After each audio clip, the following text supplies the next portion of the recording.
Hello friends, welcome to my YouTube channel. Chapter 6 से theorem 6.2 करेंगे। Theorem 6.2 6.1 का just converse है, यानी कि उल्टा है। तो स्टेटमेंट पढ़ते हैं पहले। If a line divides any two sides of a triangle in the same ratio, अगर कोई लाइन ट्राइंगल की दो साइड्स को सेम रेशियो में डिवाइड करती है। फिगर में देखिए, ट्राइंगल एबीसी है, यहां पे ये डीई लाइन है। अगर ये डीई लाइन इस ट्राइंगल की साइड AB को और AC को इक्वल रेशियो में डिवाइड करती है, it means AD upon DB is equal to AE upon EC। अगर ऐसा है तो then the line is parallel to the third side, तो फिर ये लाइन तीसरी साइड के पैरेलल होगी, यानी DE BC के पैरेलल होगी। अब इस थ्योरम को करना है हमको प्रूफ। तो पहले तो गिवन लिख लेते हैं। अ ट्राइंगल ABC, ABC एक ट्राइंगल है in which a line DE intersecting AB in D, जहां पे एक लाइन DE है जो AB को D पे इंटरसेक्ट कर रही है, एंड AC in E, और AC को E पे इंटरसेक्ट कर रही है, सच दैट, और इस तरह से इंटरसेक्ट कर रही है कि AD अपॉन DB यानी इस साइड का ratio is equal to AE upon EC यानी इस साइड का रेशियो। तो इक्वल रेशियो में डिवाइड कर रही है ये लाइन। हमें प्रूफ करना है कि ये लाइन तीसरी साइड के पैरेलल है, it means DE parallel to BC। अब इसका प्रूफ स्टार्ट करते हैं। तो इसका प्रूफ हमें स्टार्ट करना है ये मान के कि ये जो लाइन है ना, हम इसे मान के चलते हैं कि ये पैरेलल नहीं है, कि ये जो DE लाइन है ये BC के पैरेलल नहीं है। Let DE be not parallel to BC। हमने मान लिया कि ये BC के पैरेलल है ही नहीं। ये BC के पैरेलल नहीं है तो कोई तो लाइन ऐसी होगी जो इसके पैरेलल होगी, वो हम अपने पास से बना लेते हैं। तो D से मैं एक लाइन बना लेता हूं, ये DE, और सपोज कर लेता हूं कि ये जो ये E नहीं लिखूंगा मैं, यहां पे F ले लेता हूं, क्योंकि E पॉइंट तो यहां पे है ना, ये मैं F ले लेता हूं। इस पॉइंट को मैं सपोज कर लेता हूं कि ये DF BC के पैरेलल है। तो let DE be not parallel to BC, कि DE तो BC के पैरेलल नहीं है, and DF is parallel to BC। अब जब DF BC के पैरेलल है तो इसके अंदर BPT लग जाएगी, थ्योरम 6.1। जो लाइन पैरेलल होती है वो साइड्स को इक्वल रेशियो में डिवाइड करती है। तो since DF is parallel to BC, therefore by basic proportionality theorem BPT theorem, जो कि 6.1 है, इसके अकॉर्डिंग AD अपॉन DB हो जाएगा, AD अपॉन DB, ये रेशियो बराबर हो जाएगी AF अपॉन FC के। और इसे रिजल्ट नंबर 1 रख लेंगे। लेकिन हमें क्वेश्चन में ये भी गिवन है कि जो AD अपॉन DB है ये AE अपॉन EC के है, तो इसे भी लिख लेते हैं। But AD upon DB is equal to AE upon EC, ये हमें गिवन है। इसे रिजल्ट नंबर 2 रख लेते हैं। अब रिजल्ट नंबर 1 और रिजल्ट नंबर 2 पे आप ध्यान दीजिए, इनके लेफ्ट साइड जो है वो बिल्कुल सेम है, AD upon DB AD upon DB। तो इनके राइट साइड भी सेम ही होंगे, क्योंकि बीच में इज इक्वल टू का निशान है। देयरफॉर फ्रॉम 1 एंड 2, 1 और 2 से हम राइट साइड्स को इक्वल लिख सकते हैं।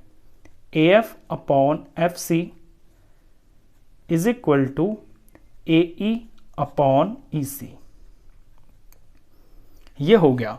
अब यहां पे हमें ये दिखाना है कि ये जो DE लाइन है ये BC के पैरेलल है, ये गिवन नहीं है, और हमने गिवन मान के चला है, सपोज करके चला है कि जो DF है ये BC के पैरेलल है। तो अगर मैं ये शो कर दूं कि ये जो F पॉइंट है ये E के ऊपर ही लाई कर रहा है, तो मेरा काम हो जाएगा। मगर मैं ये शो कर दूं कि F और E ये कोइंसाइड हो रहे हैं, ये एक ही पॉइंट है, तो फिर ये चीज प्रूफ हो जाएगी। तो जो डी एफ है और जो डी ई है वो एक ही बात हो गई। तो यहां जो पर्पस है वो यही है कि ई पॉइंट और एफ पॉइंट कोइंसाइड मुझको दिखाने हैं।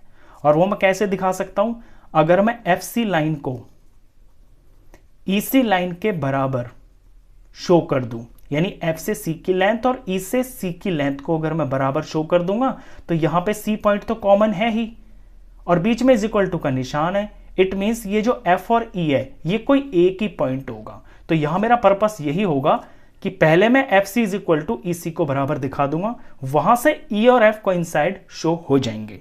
अब ये करने के लिए मेरे को इस इक्वेशन की जरूरत है जो यहां पे है।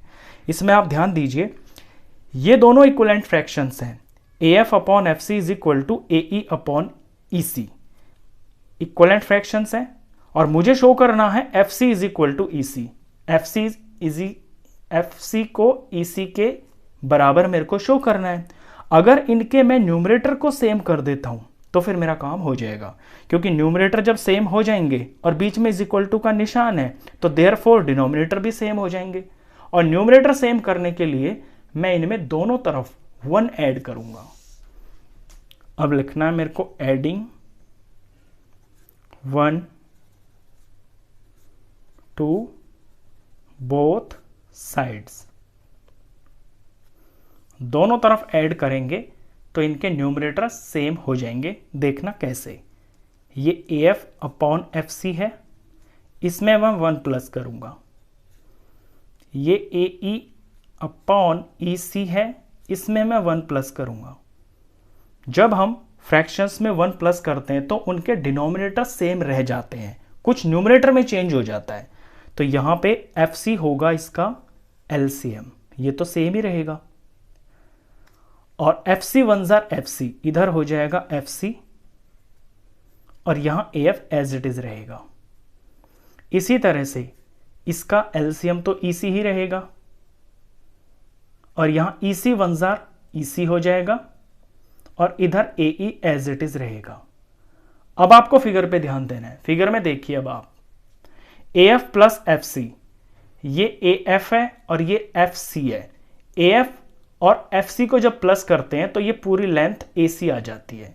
तो यहां पे हो जाएगा ए सी ऊपर न्यूमरेटर में, नीचे एफ सी जैसा है वैसा ही रहेगा, इज इक्वल टू दूसरी साइड भी देखिए ए ई प्लस ई सी। ए से लेके ई तक इतनी लेंथ हो गई और ई से लेके सी तक कितनी लेंथ हो गई। जब इन दोनों लेंथ को जोड़ा तो ये पूरी ए सी बन गई, तो ऊपर बन गया ए सी और नीचे तो ई सी रहेगा ही। बस यहां आके आपको ध्यान देना है। अब आप देख रहे हो कि ये दोनों फ्रैक्शंस इक्विवेलेंट हैं, इनके न्यूमरेटर सेम हो गए हैं और ये इक्विवेलेंट भी है, तो फिर इनके डिनोमिनेटर्स भी सेम होंगे। तो देयरफॉर इट इंप्लाइज दैट कि एफ सी जो है वो ई सी के बराबर ही होगा। अब जब एफ सी ई सी के बराबर होगा और इनमें ये जो सी पॉइंट है ये तो कॉमन है, ये तो दोनों में ही आ रहा है ना। इट मींस ये जो एफ और ई है ये कोई सेम ही पॉइंट होगा। और ऐसा कब पॉसिबल हो सकता है? ऐसा तभी पॉसिबल हो सकता है जब एफ और ई ये एक ही पॉइंट के ऊपर कोइंसाइड करे। तो इसे हमें लैंग्वेज में लिखना होगा, this is possible only when F and E coincide। इसे मैं रिजल्ट नंबर 3 रखता हूं। अब ये तो मैंने शो कर दिया कि F पॉइंट और E पॉइंट ये कोई सेम ही पॉइंट है। अब इसमें मेरे को ये भी दे रखा है कि जो DF है, ये जो DF है ये BC के पैरेलल है। ये मैंने मान लिया था ना शुरू में। But DF is parallel to BC। इसे मैं रिजल्ट नंबर या इक्वेशन नंबर कुछ भी बोले, इसको मैं 4 नंबर रख लेता हूं। अब आप 3 और 4 पे ध्यान दीजिए। पहले आप 4 को देखिए, यहां पे DF पैरेलल टू BC ये मैंने शुरू में लेट किया हुआ था और नंबर 3 में मैंने दिखा दिया कि F और E एक ही पॉइंट है। तो क्या यहां पे जो ये F लिखा हुआ है मैं उसकी जगह E नहीं लिख सकता? लिख सकता हूं, क्योंकि F और E एक ही तो है। तो मैं यहां लिख सकता हूं E की जगह पे, सॉरी F की जगह पे मैं यहां E लिख दूंगा। तो ये बन गया DE और सारा बाकी same, DE parallel to BC। बस यही आपको शो करना था। फिगर को देख लीजिए अपनी, ये जो DE है ये BC के पैरेलल हो गया, हैंस प्रूव्ड। तो इस तरह से ये थ्योरम प्रूफ हो जाती है। क्वेश्चन खत्म। नेक्स्ट क्वेश्चंस के लिए नेक्स्ट वीडियो में मिलेंगे, तब तक के लिए गुड बाय।